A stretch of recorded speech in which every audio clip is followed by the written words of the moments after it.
Hello friends, मैं doctor Lokesh Kumar Sharma, general laparoscopic and piles surgeon. आज हम डिस्कस करेंगे पाइल्स के बारे में। पाइल्स क्या होता है? Piles are dilated anal cushions, मतलब ये जो गुदा द्वार पर जो नसें होती हैं वो फूल जाती हैं और पेशेंट को ब्लीडिंग के रूप में प्रेजेंट करता है, तो इनको हम पाइल्स कहते हैं। पाइल्स इंटरनल भी हो सकते हैं, एक्सटर्नल भी हो सकते हैं। पाइल्स की ग्रेडिंग होती हैं कि ग्रेड 1, 2, 3 एंड 4। ग्रेड 1 में केवल ब्लीडिंग होती है, प्रोलैप्स नहीं होता है। ग्रेड 2 में ब्लीडिंग के साथ प्रोलैप्स होता है, लेकिन वो अपने आप चले जाते हैं। ग्रेड 3 में उनको फिंगर से वापस भेजना पड़ता है। ग्रेड 4 आर इंटरनो एक्सटर्नल, वो बाहर ही रहते हैं, वो फिंगर से या हाथ से पुश करने पर भी नहीं जाते हैं। पाइल्स के क्या कारण होते हैं?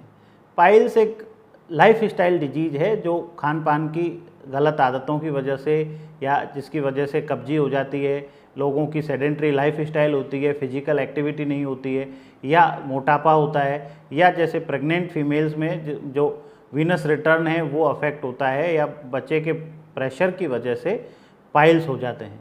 पाइल्स के लक्षण, पाइल्स के क्या लक्षण होते हैं?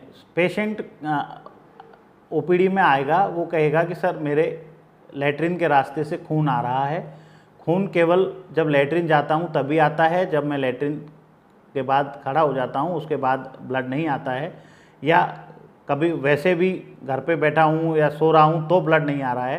तो पाइल्स का मोस्ट कॉमन लक्षण तो ब्लड आना यानी ब्लीडिंग पर रेक्टम है। इसके अलावा कई बार पाइल्स जब प्रोलैप्स हो जाता है तो वो पेनफुल होता है, या शरीर का कुछ गुदा के द्वारा something is coming out per annum, कुछ बाहर आ रहा है। लैट्रिन जाते हैं तो बाहर आता है, फिर वो वापस अंदर चला जाता है या पुश करना पड़ता है। तो इस तरह मोस्ट कॉमन सिम्टम पाइल्स का ब्लीडिंग है, पेन भी हो सकता है, या something coming out per annum. ये मोस्टली 3 सिम्टम होते हैं। पाइल्स का डायग्नोसिस, जब ये पेशेंट इन कंप्लेंट के साथ डॉक्टर के पास जाएगा तो हम पेशेंट की पहले उसके सिम्टम्स सुनते हैं, उसके बाद हम उसका एग्जामिनेशन करते हैं। एग्जामिनेशन एक तो पर रेक्टल एग्जामिनेशन होता है या डिजिटल रेक्टल एग्जामिनेशन करते हैं। फिंगर से हम एवेल्युएट करते हैं कि पाइल्स है या फिशर है, या कोई और कहीं कैंसर तो नहीं है, या कोई और कारण तो नहीं है। उसके बाद हम प्रोक्टोस्कोपी एक जांच होती है, वो करके देखते हैं कि पाइल्स हैं या कोई और परेशानी है। प्रोक्टोस्कोपी में यदि इनकन्क्लूसिव रहता है या ज़्यादा समझ में नहीं आता है या वो पाइल्स नहीं होते हैं, तो फिर हम उसको सिग्मोइडोस्कोपी या कोलोनोस्कोपी की सलाह देते हैं। कई बार कैंसर के जो गुदा का कैंसर है या रेक्टम के कैंसर हैं वो भी पाइल्स की तरह प्रेजेंट करते हैं, इसलिए पेशेंट को प्रॉपर एवेल्युएट करना बहुत ज़रूरी है, उसके बाद ही उसका ट्रीटमेंट किया जाना चाहिए। अब हम डिस्कस करेंगे पाइल्स के इलाज के बारे में। यदि प्रॉपरली एग्जामिन कर लिया कि अब ये ब्लीडिंग किस कारण से हो रही है, तो अब हम उसका इलाज करते हैं। पाइल्स के इलाज की कई विधियां हैं। ओपन हेमोरेक्टमी, एक लेज़र हेमोरेक्टमी, या स्टेपल्ड हेमोरेक्टमी।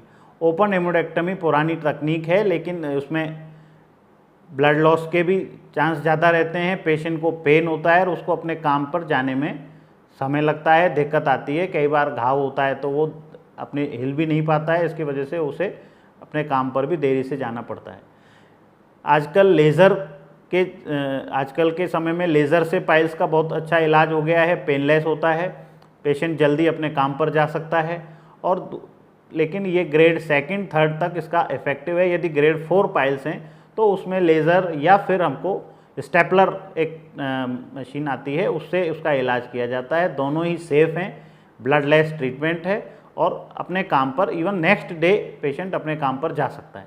पाइल्स के बाद देखभाल, यदि पहले के टाइम में जब हाथ से ऑपरेशन होता था तो पाइल्स के बाद पेशेंट का बहुत ध्यान रखना पड़ता था, घाव का भी ध्यान रखना पड़ता था और उसको कब्जी ना रहे, वरना कई बार ब्लीडिंग होने का और पेशेंट को दर्द बहुत ज़्यादा रहता था। पर आजकल की नई तकनीकों से laser as well as stapler द्वारा सर्जरी करने के बाद देखभाल की बहुत कम आवश्यकता होती है। पेशेंट इजी टू रिटर्न बहुत जल्दी अपने काम पर चला जाता है और उसको पेन बिल्कुल नहीं होता, तो ज़्यादा देखभाल की ज़रूरत नहीं होती।